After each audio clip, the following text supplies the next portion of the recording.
Thank you all so much for coming. My name is Diana Carey, and I'm the director of the Public Policy Institute here at North Shore Community College, and it's my pleasure to welcome you here this morning. This is a topic of great import. In fact, the Boston Globe, even today, had some articles that may be of interest to all of you to follow up on about poverty and the state of our country as far as that goes. Of course, it was 50 years ago that President Lyndon Johnson declared a war on poverty and led legislative efforts to create new avenues of opportunity for all Americans. During the 1960s, programs were established that we now take for granted, such as Medicare and Medicaid, Head Start, unemployment insurance, food stamps. Legislation established community health centers and community action agencies to assist in meeting basic needs of our population. 50 years later, our country is still faced with many of these same challenges, however. Poverty rates, in fact, have risen, and income inequality is growing. This is a war that has not yet been won or lost. We're still trying to do something to combat poverty, and Uncle Sam needs your help. Here to tell us about some of the ongoing legislative efforts that is a panel of experts who have been kind enough to brave the elements this morning, one of them from the South Shore that we're very grateful to.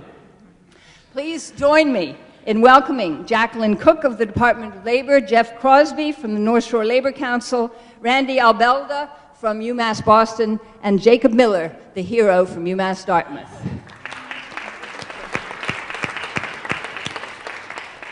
I'll introduce each of the speakers individually and their topics, and we'll hope to have time at the end of the program for some questions from the audience. I would also like to thank volunteers at the back at our resource tables who are providing information and an opportunity to get involved. Be sure to stop by. You can even register to vote if you haven't done that already.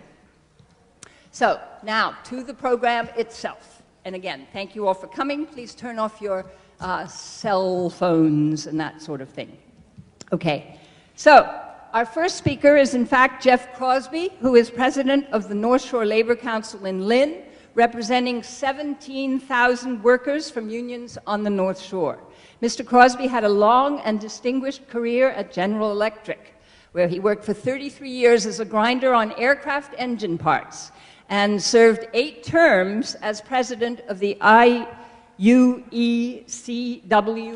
Local 201, the largest union at GE plant. He has also served on the National Central Labor Council Advisory Committee of the AFL-CIO since 1996, and is a vice president and member of the State Executive Board of Massachusetts AFL-CIO. Jeff graduated from UMass Boston with a BA in Labor Studies and the law in 1990. He's been a guest teacher at several area colleges and currently teaches part-time at UMass Boston in the Labor Resource Center program. Mr. Crosby will talk about current initiatives to raise the minimum wage. Thank you, Jeff. Thank you. And thanks for coming, and thanks for taking a few minutes here to join in this discussion. So, we have a problem in this country, which is generally recognized, I think, more and more. The problem was described in an article. This is from the March 13th Boston Globe, and it says, more trapped in low-wage jobs. You know, and 90% of my education, I really think this comes from reading the newspaper and looking at what's happening. What it points out is that the bottom 40% of wage earners, for the folks who are making the least, but a big chunk of people in the workforce, that real wages have dropped 9% since the recession started in 2007. So for a huge chunk of people, almost half, wages are dropping significantly. Fortunately, we have a solution, which is to raise the minimum wage. That's a piece of the solution. It's one part of it. And there's a proposal right now to raise the minimum wage, which should be on the ballot this fall, from $8 to $10.50 in Massachusetts in 2 stages. 6 states in the District of Columbia already have a higher minimum wage than that, And as you know, Massachusetts has one of the highest costs of living in the country. So one of the questions that I want to clear up comes up a lot is, who are these folks working on minimum wage? You know, typically, people may think that these are teenagers living at home, being supported by their parents, just making a couple of bucks on the side.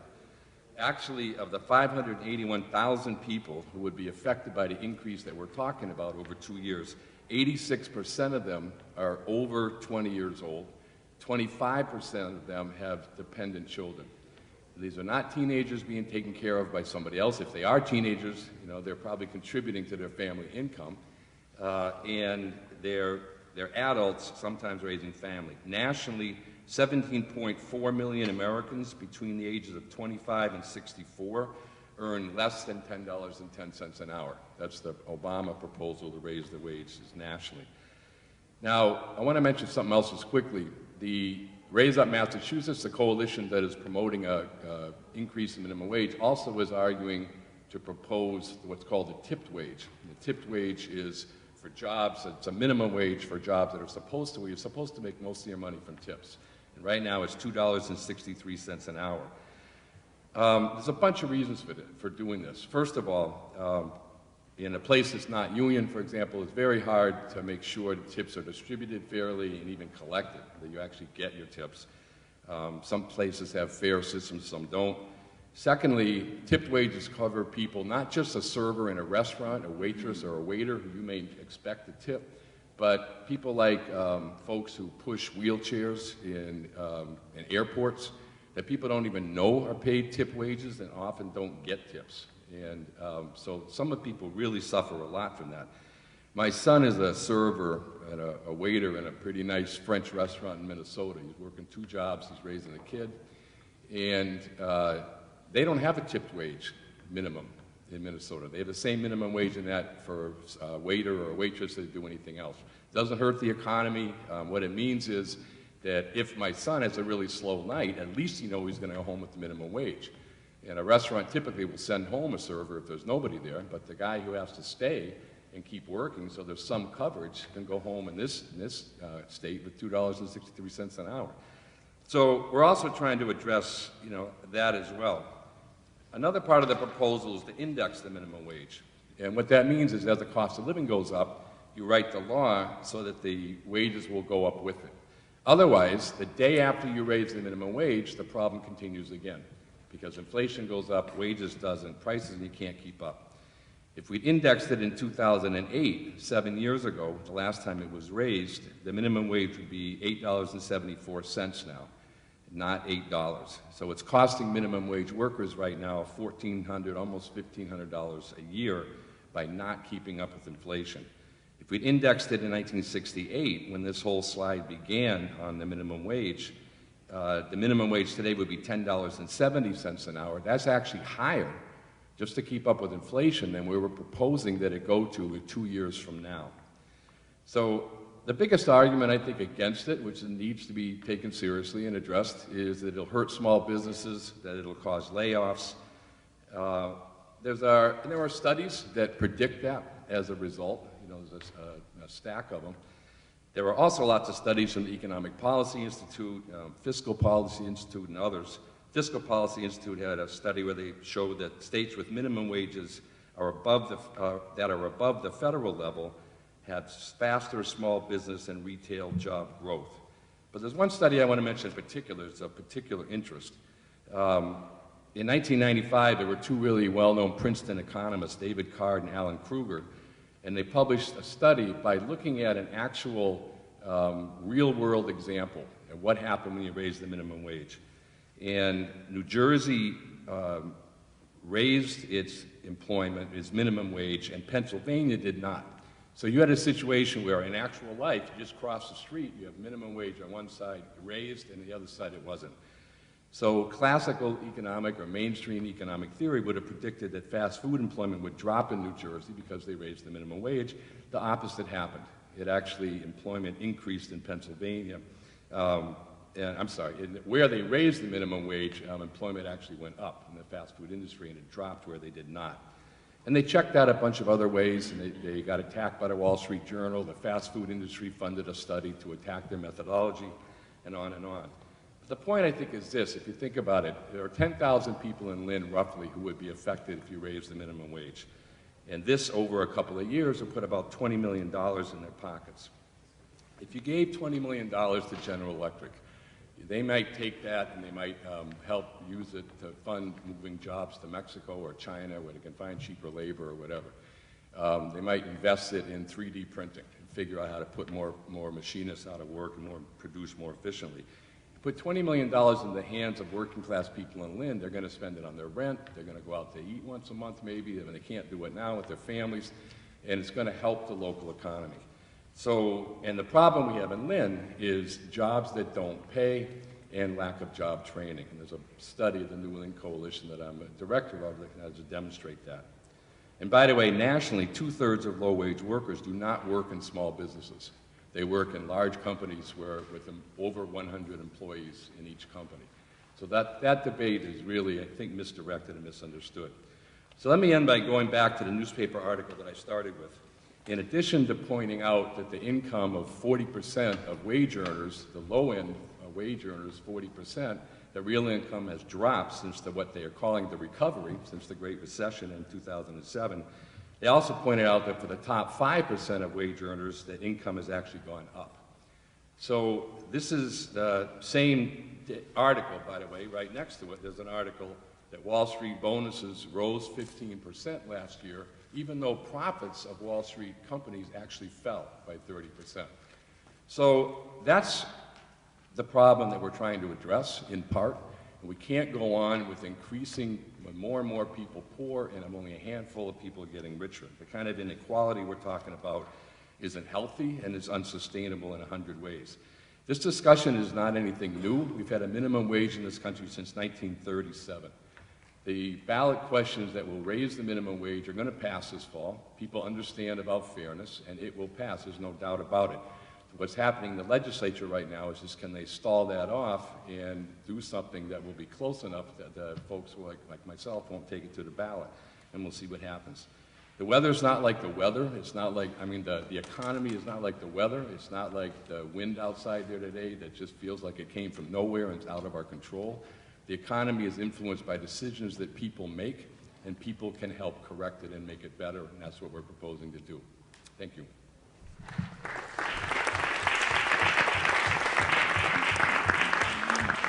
Thank you very much. Moving right along, Randy Albelda is a professor of economics and senior research fellow at the Center for Social Policy at the University of Massachusetts, Boston, and graduate program director of the MA in Applied Economics at UMass Boston. Randy's research and teaching covers a broad range of economic policies affecting low-income women and families. She has written extensively on poverty, paid family leave policies, racial and gender divisions in occupations, and the distribution of family income and earnings. She has a BA in economics from Smith College and holds a PhD in economics from UMass Amherst. An activist for women and children, an author, an academic, Dr. Randy Albelda will address the need for paid leave policies. Good morning. Wake up. Come on. I'm going to just step back a little bit to put what we're all talking about into some context about the war on poverty. And only an economist can really get away with saying this. What makes you poor is when you don't have any money. And you all know that. But in the United States, there are effectively, we have two kinds of cures for poverty. There are two sets of avenues we address poverty in the United States. One is employment, get a job, have earnings. Earnings is money, so you won't be poor, at least in theory. The other is if you can't be employed because you're old or disabled or you're taking care of other people, we have anti-poverty programs. And these two avenues, employment and anti-poverty programs, are what we would call our social protection system. The problem is there are lots of holes in both avenues, or maybe I should say potholes, it's that time of year, in both avenues. One is there's a lot of holes in our anti-poverty safety net programs. One hole is that a lot of those programs were geared towards people who were older, disabled, or single moms, but that's not all who's poor or who can't find or keep employment. So a lot of anti-poverty programs we have, many people aren't even eligible for, don't get very much. Further, over the last 30 years, there's been, instead of a war on poverty, it seems like there's been a war on the poor. And there's been a lot of changes to anti-poverty programs that have either reduced them or promoted employment. So let me talk a little bit about employment, which is why many of the issues that we're all talking about have to do with employment policies as opposed to anti-poverty poverties. That is, we could solve poverty pretty easily. It's not rocket science. It's not difficult. Brazil is solving poverty. Other places are solving poverty. The United States is not solving poverty. And in fact, the article that you referred to today had shows that in all of the counties in Massachusetts, with one exception, Suffolk County, poverty rates among children have gone up from 2007, before the recession, to now. So we are not solving poverty. We could. The other avenue for solving poverty, or for getting out of poverty, and one reason why I'm sure many of you are here at college, going to college, is to get a better job. Now, in the employment standards in the United States don't assure that everyone who has a job gets out of poverty. And in fact, part of what we're talking about today, the notion of minimum wage, I'm going to talk about paid time off. Most other countries have higher minimum wages than the United States and have a much more secure and higher employment floor. One good example, and you'll talk about this later, is almost all other countries have, everyone has access to health insurance. In the United States, it's only recently, and we're still crawling towards that with the Affordable Care Act, Obamacare, but we still don't have it. Massachusetts is a leader, but in many cases, it's still unaffordable. So one of the avenues for reducing poverty is to lift the employment floor, all right? And minimum wage is a really important mechanism for lifting the floor, without also lifting, maybe we should be talking about maximum wages too. That is the point around inequality. You don't have poverty, you don't have extreme poverty without extreme wealth. They come hand in hand. So talking about poverty is also, in some ways, about talking about inequality. So let me then, now that I've sort of given you this sort of bigger picture, why are we talking about these issues? We're talking about these issues because these are one important avenue for helping lift the bottom, which in turn should reduce poverty. Even though they may seem like small measures, and they may seem like that, how important could they be? Together they're actually really important as a way of moving forward. So my task this morning is to talk about paid time off. And like I said, in almost all other countries, mostly industrialized countries, it is the law that employers must provide you with paid sick days, and also pay time off for longer periods of time. For example, in the world, there are only 3 countries, I believe, that don't have paid maternity leave when a person has a child, that if they're employed in formal employment, that their employer has to pay them for time off when they're out with a new child. The United States is one of those countries that does not have that. So we don't have paid sick time or paid, what's called paid family medical leave. How many of you have had a job in which you did not have any paid time off if you got sick? Okay. So you know exactly what I'm talking about. So this paid time off means that if you don't have paid time off when you're sick, you do one of many things. One is you go to work sick. How many of you have work in jobs in which you either serve people or take care of people one-on-one. Okay.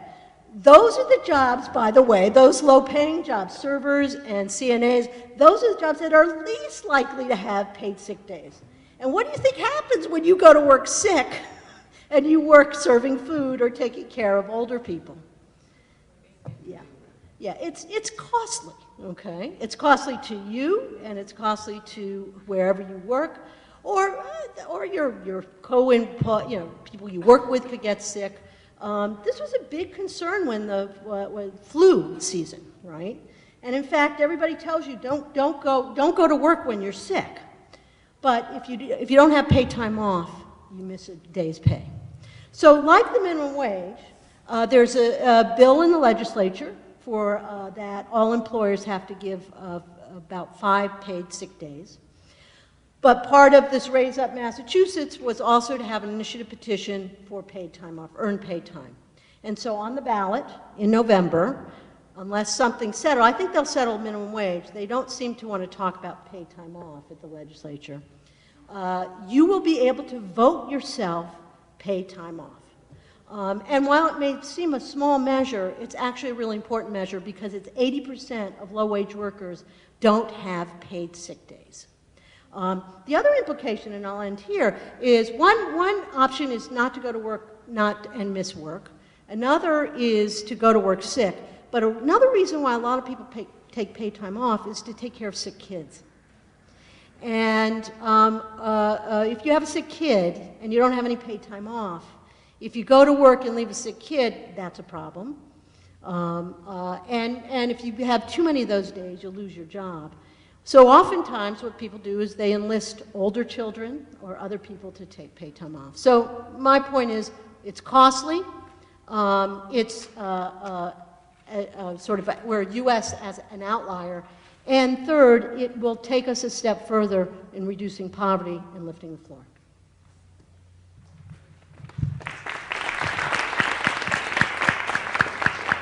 Thank you for that very instructive case. So now, Jacqueline Cooke is the Regional Administrator for Region 1 of the U.S. Department of Labor, Women's Bureau, and she will talk today about pay equity, equal pay for equal work. The Women's Bureau is the only federal agency devoted exclusively to promoting the rights and interests of women in the workplace.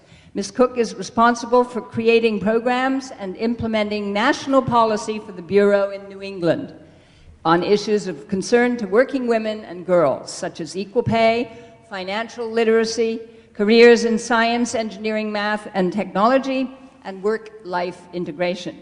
Ms. Cooke holds a bachelor's degree in political science from Tufts University and a master's degree in industrial relations from the University of Wisconsin.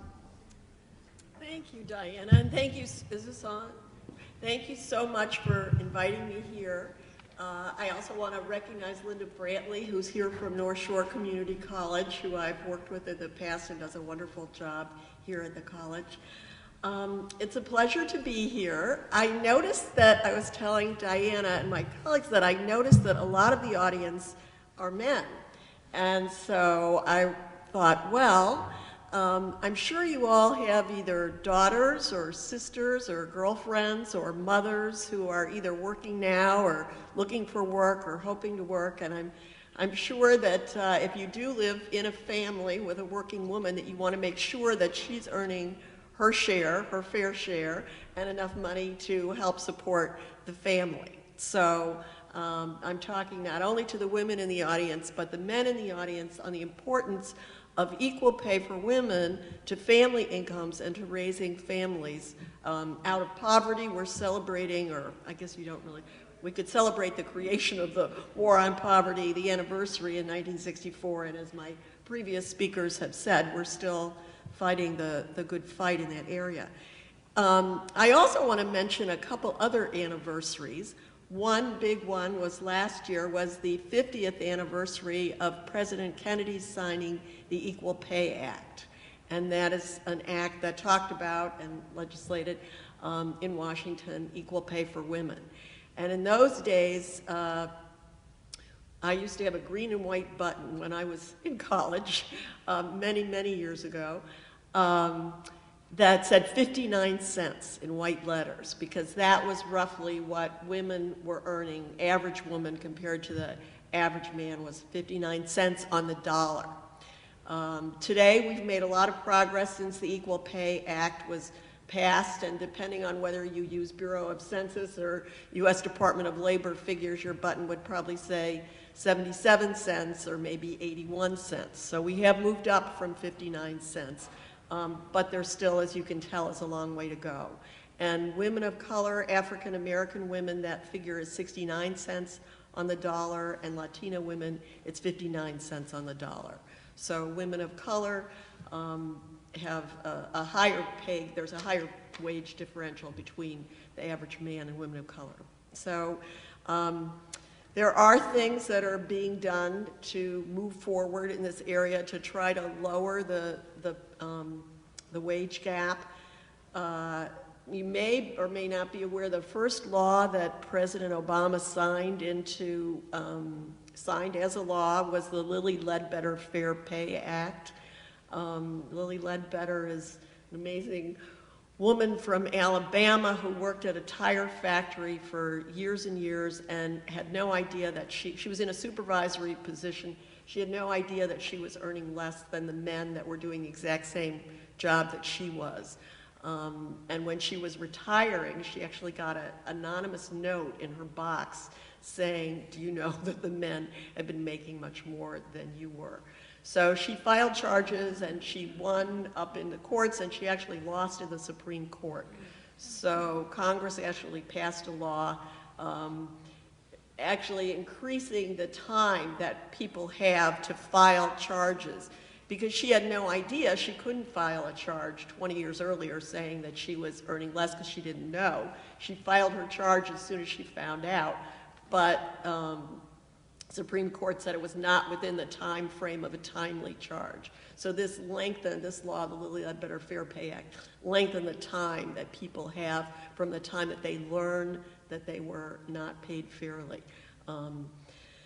So that's one. I also am the regional administrator, as Diana said, of the U.S. Department of Labor Women's Bureau, and I am based at the JFK Federal Building in Boston and work in the 6 New England states. I've also had the privilege of working with my colleagues in Washington and participating in a national equal pay task force that President Obama created.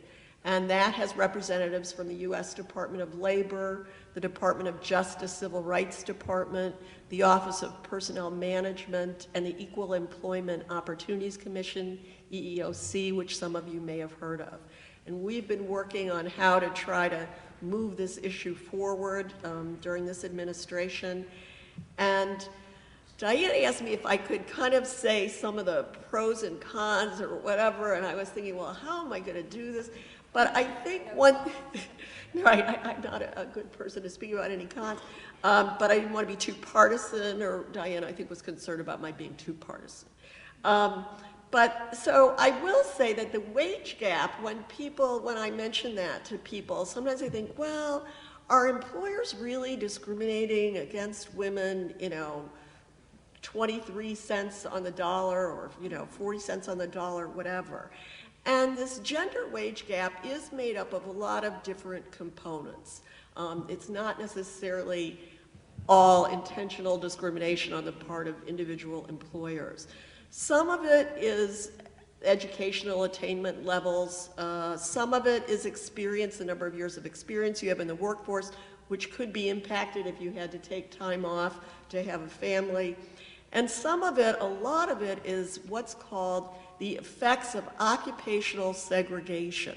And that's now what the Equal Pay Task Force is really looking at. And what occupational segregation is a fancy word for the fact that women tend to choose what have been considered historically women's jobs, and men tend to choose what have historically been considered men's jobs. So obvious ones are daycare worker, which is a very low paying, considered a woman's job, and maybe construction worker, which is a much higher paying and considered a men's job. So what we have tried to do over the years, many of us, Diana, I'm sure, Linda, everybody, Randy, everybody, is to try to get women to go into those men's jobs, not just to we want to raise the wages of the women's jobs, but we also want to try to encourage women to go work in the men's jobs because they'll make more money. So those factors all make up this wage gap, and all factors need to be addressed. I want to call your attention at the moment before I forget, there are literature tables in the back, and I have a literature table back there that has some information for a guide to women's equal pay rights. So, you know, this can help you get equal pay in your workforce, know what to do if you don't have it, give you the names and numbers of the enforcement agencies. There's an employer's guide to equal pay if there are any employers here. I find that some of the discrimination that exists in the workplace on the part of employers is not intentional. They're kind of not necessarily aware of some of their practices that are causing women and men to be paid differently within their workplace. So we do have a whole table. We have a women of color fact sheet. We have a fact sheet on older women workers. We have a fact sheet talking about a lot of these anniversaries. When you're talking about the minimum wage, last year was also the 75th anniversary of the Fair Labor Standards Act, which provides for minimum wage and overtime. So there are a lot of these, and it was the 20th anniversary of the Family and Medical Leave Act, which, while it is unpaid, does guarantee people who either have a serious illness themselves, men or women, or who have a child or a parent who's very ill, or who have just had a baby or adopted a baby, to have some time with that, to take care of that. It's 12 weeks of unpaid leave, and there are, Randy talked about the paid sick days. There's also a lot of interest in paid family leave. There are bills, Diana, in terms of bills that exist. There's, in Washington on the equal pay issue, there's a paycheck fairness bill that's in Congress. In Massachusetts, there's a bill on equal pay for women. I wanted to, talking about the poverty, I wanted to tell you this is the last year for the 50th anniversary of the Equal Pay Act. The Equal Pay Task Force did this study, which is online, called 50 Years After the Equal Pay Act, Assessing the Past and Taking Stock of the Future. And you can get them. The Women's Bureau is part of the U.S. Department of Labor, so our website is just www.dol for Department of Labor.gov/WB. So you can get this report, and it does talk specifically about poverty and children in it. The Council of Economic Advisors did a study that said if women's hourly wages were increased by 10%, an increase that would still not fully close the gap. In 2011, approximately 46.2 million individuals, including nearly 16 million children, were living in poverty. Raising all working women's wages by 10% would lift nearly 1.3 million individuals out of poverty, including more than 500,000 children. And about 400,000 of those families are headed by single moms. But obviously, also in two-parent families, if you raise women's wages, you're going to have less child poverty. So it is a really important issue. The Women's Bureau is the only agency within the federal government that looks specifically at these kinds of women's pay discrepancies. And Diana's giving me a look, so I think I've exhausted my time.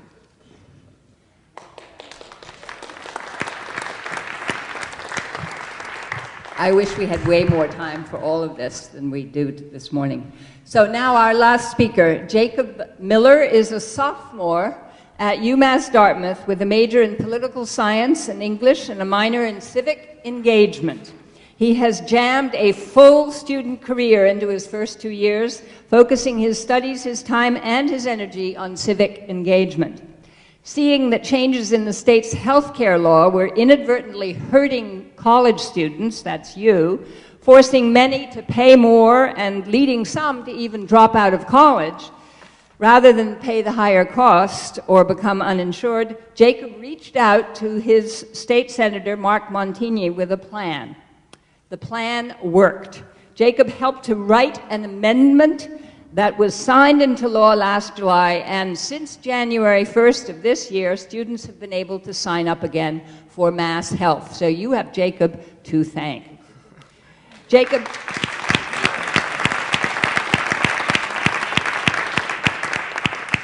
has also played an important role in creating a new cultural district in downtown New Bedford, started a blog for a local newspaper, and if that isn't enough, he works as a coordinator on South Coast Serves, a group of 40 nonprofits to identify and pursue community service projects. Jacob is here to tell us about all of these efforts. Thank you. Well, thank you, Diana. I really appreciate it. And thank you, North Shore Community College and the Public Policy Institute for having me here today. You know, the drive was a little bit bad, but it was beautiful once we got up here. So the weather's much better up here, trust me. So I just kind of want to tell you, you know, a personal anecdote of kind of how I started working with Senator Mark Montigny. It was my junior year of high school. I kind of noticed that, you know, the first 2 years of high school, I wasn't taking things as seriously as I wanted to. A little bit of a class clown. I always wanted to be in government, but I didn't really know how. It took a little bit of push from some advisors and some teachers and family to really kind of get myself out there. But in junior year of high school, that summer, I started working for State Senator Mark Montigny. So I was the person there in the district office in New Bedford, answering the phones, hearing everybody's concerns, dealing with some really heartbreaking stories from constituents, and also dealing with, obviously, the angry ones.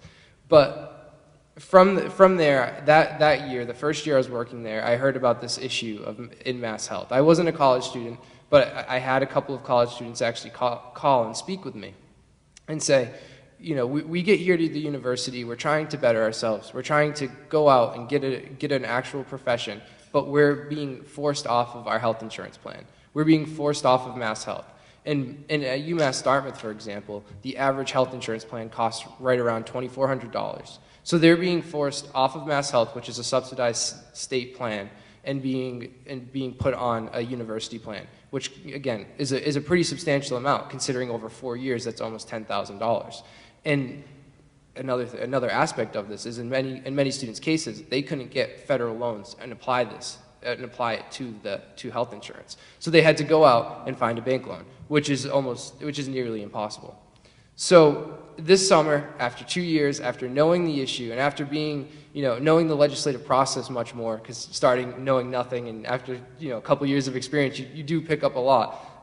I was able to identify a bill that came through my email actually one day, and I had already worked on the language for the MassHealth Amendment.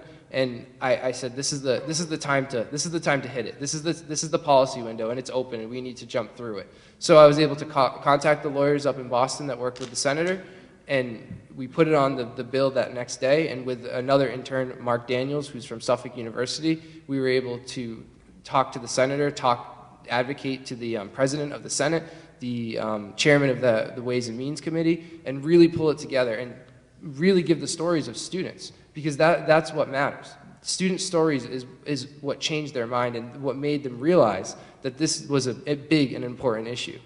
When we told them that students were dropping out of college because of this, when we told them that if students weren't in college, they could stay on MassHealth, they realized that this is a big problem, because we want people to go to college. And by telling them they have to get another health insurance, that's just another barrier. That's another hurdle that people with an already lower income would have to hurdle over. And that's not fair. And it was a question of fairness. It was a question of fairness. So although this was 24 hours, it took a lot of time. It took a lot of knowledge of the policy. It took a lot of knowledge of the legislative process. It wasn't just a 1 day, 1 minute, I saw it and this was it. You know what I mean? Advocacy takes time, and that's what's crucial to understand. Don't become disengaged and disenchanted by government. It is big, it is bureaucratic, but people listen. People listen. So the last part of my talk that I really want to focus on is this shift in our generation. In the millennial generation, there's data, and I'm studying this personally, of shifting from political engagement from being really engaged politically and being an activist to volunteerism. While I work for South Coast Serves and I volunteer and I'm out in the community, there is this disconnect. I know a lot of my friends, and maybe many of you, see politics as an egotistical, as a self-serving. That's what people go into it for, which is not the case. People see it as the Frank Underwoods of the world from House of Cards. You know what I mean? But that's not the case. So what I really want to do, and what I really want to find is how to bridge that gap. If you're on the ground volunteering, if you're on the ground knowing your issue, you are way more effective up at the State House, up in Congress, really portraying it and really bringing the real life stories to these policymakers who don't necessarily know all the time. They get barraged with so many pieces of information. I know the senator gets hundreds of calls a day, hundreds of emails, and if he didn't know and if he didn't have those real life stories, there would be no context for that MassHealth amendment. And that's just one example out of all of the great work that these panelists are doing, all of the great work that community organizers are doing. But it's just we need to be able to make that bridge and make that jump between volunteerism is awesome, and I'm a proponent of it, and I see the value in it, and it can fix the community problems at the community level. But you need to make that jump and try to make it at the statewide, the national level. Because my example is small, but there's definitely been better examples of this, but there needs to be that synergy between the two. My real message that I really want to drive home is that politics starts here. Politics starts with each and every single one of you. It's not unattainable. It's not something only for the rich, although it might seem that way sometimes. It's not something only for the ones who are powerful. It's something for each and every one of us to engage in, to call our congresspeople, to vote. I'm really happy to see that there's a voter registration table back there. Those are the things that we need to do because having a vote gives us each an equal voice. So if we give up that equal voice by not voting, by not airing our concerns, then we're just giving up on the whole process. So don't give up on the process. It might get tough and it might seem unattainable, but if you're out there every day on the front lines, a lot of great things can happen. And I really appreciate you having me here today. And just all I have to say is just don't give up. Thank you.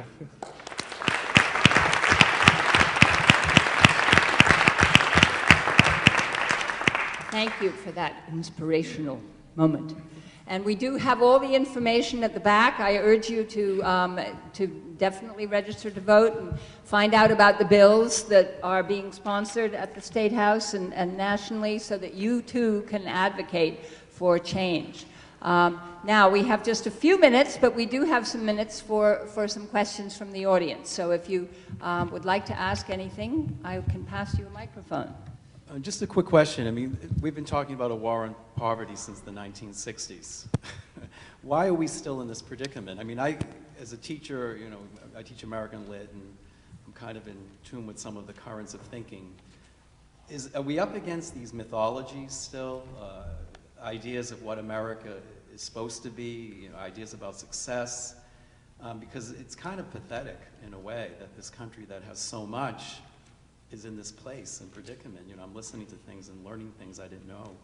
And I'm just wondering, what mindset behind this, if we're going to the roots of the problem, are we up against? Economists, do you want to do or do you want to do Well, when I teach this to my students, I always tell them never underestimate the power of racism in the United States.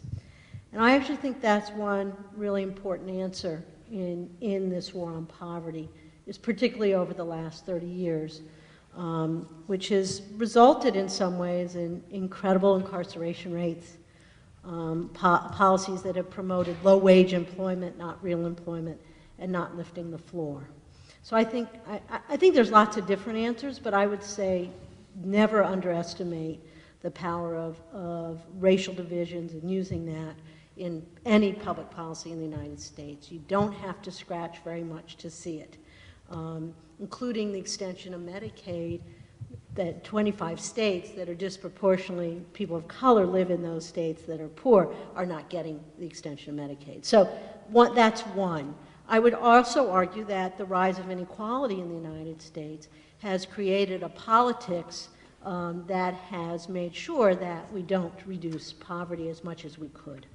So when I lay those down, those are the two most important things that I would say have been obstacles. Anybody else want to add something? Yeah, I agree with that, and I'd add a couple of other things also. Specifically to your question, are we still under this kind of notion of what I would think of sort of extreme individualism, that it's, sometimes people call that the post-World War II middle-class narrative, you know, the idea that everybody's middle class. And they did a poll recently, I think it was in the Globe just a couple weeks ago, and they said that they asked folks who make $20,000 a year, what's middle class? And they said $20,000 a year. And they asked people, what's make $200,000, what's middle class? And they said people who make $200,000. So everybody, we're kind of brought up to think everybody's in the middle classes, and there's a few undeserving poor, you know, who live off, which is racially coded usually, and who live off of us middle class folks who work, and then there's a few innovators at the top who generate jobs somehow. Those are the entrepreneurs. It's a really powerful thing, and it was delivered and developed very, you know, deliberately over a period of time after World War II, and it's powerful. It's hard to break through that. And then, in addition to that, I mean, there's been a whole systematic number of policies in the last 30, 40 years that have made things more difficult. You know, free trade, the idea that the only responsibility a company has is to their shareholders, and that somehow that will make everything all right. And, you know, those are really, really powerful and really difficult to overcome. So we're up against a lot, and makes you angry, but it's not surprising, really, if you think about the kind of ideas that are pretty much propagated day in, day out that we're up against. All right, question. Do you know how the United States is losing value for their money? Could that be the cause of us not getting higher minimum wage and starting more poverty in the world? We didn't hear. How the United States what? Just missed that part. Losing its value for its money. Like other countries have more value for their gold and their money, like their dollar has more than us. Can that be the reason why there's more, they won't do higher wages, minimum wage, and more poverty's out there? Nope. That's, it's not, I may not be understanding your question, but the value of the US dollar is not that low compared to other countries, and other countries, including our northern neighbors in Canada and many of our other main trade partners, have much lower poverty rates and much higher employment floors. So they actually do the two things that reduce poverty. They have policies that supplement family income and individual income, and they also have employment floors that secure that when you have employment, you'll have almost livable wages. So you know, as Jeff said, and as Jacob have said, the economy is not out there. It's what we do, what we demand, what we say. In the same way that politics is not out there. It's what we do, it's how we act, it's what we say. And part of the problem, I think you were alluding to, Jeff, is that also the other thing we've seen is a decline in the power of labor over the last 30 years, significantly.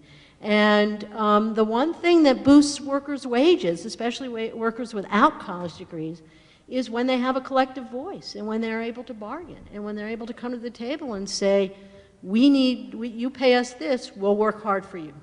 And the decline in that collective voice has weakened workers and allowed for that for those potholes in both floors. So it's not, I think there's this myth around the role of money and gold that actually is a very, it's not even conservative, it's right wing, and it's actually wrong. So let me stop it right here. Well, that's all the time that we do have here today. I think that we've all maybe got the idea that we need to use our collective voice. And if you go away with that idea and want to pick up some more information about how to do so, please be sure to stop at the tables that were mentioned. I want to thank again our wonderful panel of experts here and give them a huge round of applause.